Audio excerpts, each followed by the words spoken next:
नमस्कार, स्वागत है आप सभी का हमारे खास प्रोग्राम देवभूमि में, जिसमें हम हर संडे आपके लिए लेकर आ रहे हैं 12 ज्योतिर्लिंगों की कहानियाँ।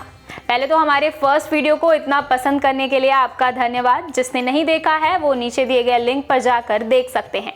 खैर, वक्त ज़ाया किए बिना आपको लेकर चलते हैं वैद्यनाथ धाम।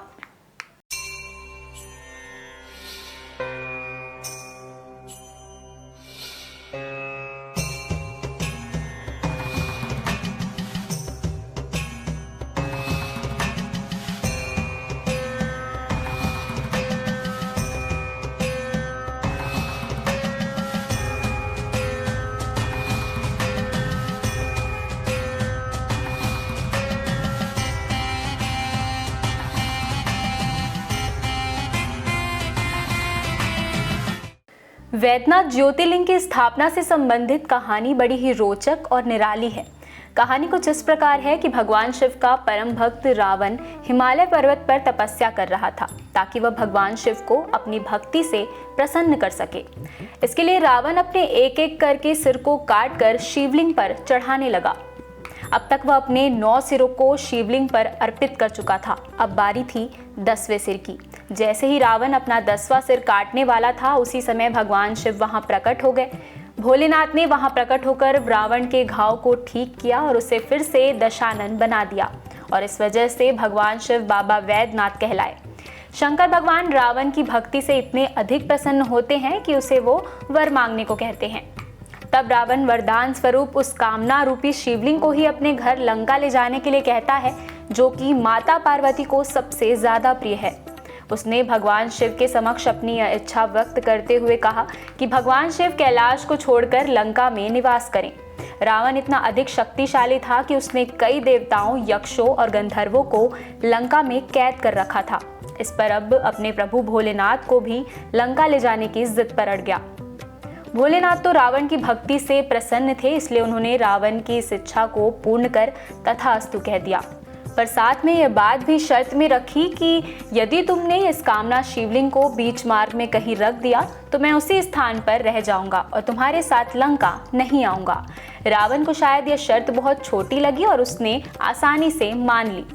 एक तरफ रावण शिवलिंग को लेकर लंका के मार्ग की ओर निकलने लगा, वहीं दूसरी तरफ रावण और भगवान शिव की वार्ता सुन सभी देवी देवता चिंतित हो गए। फिर सभी देवतागण समाधान के लिए भगवान विष्णु के पास पहुंचे और सारी बातें बताई। देवताओं की चिंता का समाधान करने के लिए विष्णु जी ने लीला रची और वरुण देव को आचमन यानी जल के जरिए रावण के पेट में घुसने को कह दिया। रावण देवघर के मार्ग तक पहुंचा ही था कि उसे लघु शंका लगी। इसके लिए उसने शिवलिंग वहां मौजूद एक ग्वाले को थोड़ी देर के लिए पकड़ने को दिया। वो ग्वाला कोई और नहीं, स्वयं विष्णु जी थे।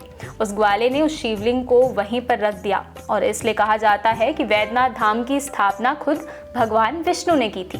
कहते हैं कि जब रावण वापस आया तो उसने शिवलिंग को उठाने की बहुत कोशिश की, पर अंत में हार मानकर रावण क्रोधित हो गया और शिवलिंग को गुस्से में आकर जमीन पर ही अपने अंगूठे से धरती की ओर दबा दिया और वहां से चला गया।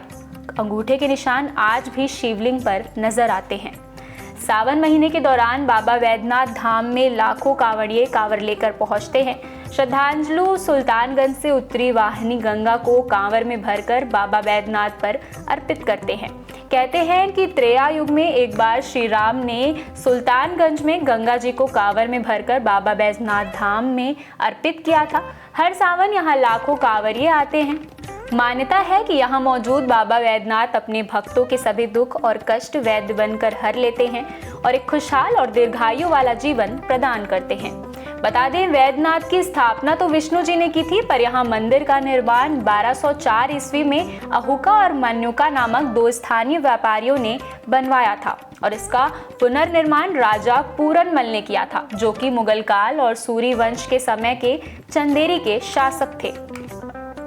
वैद्यनाथ धाम ज्योतिर्लिंग के साथ ही यहाँ शक्ति पीठ भी है, जहाँ माता सती का हृदय गिरा था, जिसका कारण स्थान हार्द पीठ से भी जाना जाता है।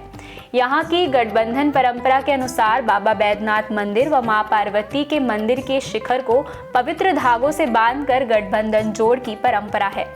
यह परंपरा शिव और शक्ति के गठबंधन को कहा जाता है। वैसे शास्त्रों में भी बाबा वैद्यनाथ मंदिर और मां पार्वती के मंदिर के शिखर को धागो गठबंधन से जोड़ने की परंपरा का वर्णन है। यहाँ आने वाले भक्त बाबा का जलाभिषेक करने के बाद अपनी मनोकामना की पूर्ति व परिवार की खुशहाली के लिए बाबा वैद्यनाथ व मां पार्वती मंदिर के बीच पवित्र गठबंधन कराते हैं। यह प्रथा यहाँ की विशेषताओं में से एक है जो किसी अन्य ज्योतिर्लिंग में देखने को नहीं मिलती है। तो ये थी बाबा वैद्यनाथ और उनसे जुड़ी उनकी निराली कहानियाँ। अगर वीडियो पसंद आई हो तो इसे अपने फ्रेंड्स और फैमिली के साथ ज़रूर शेयर कीजिएगा। मिलते हैं आपसे नेक्स्ट संडे एक और ज्योतिर्लिंग की कहानी के साथ। मैं थी आपके साथ शिवानी शुक्ला और आप देख रहे थे स्वर्मा टाइम्स का खास प्रोग्राम देवभूमि।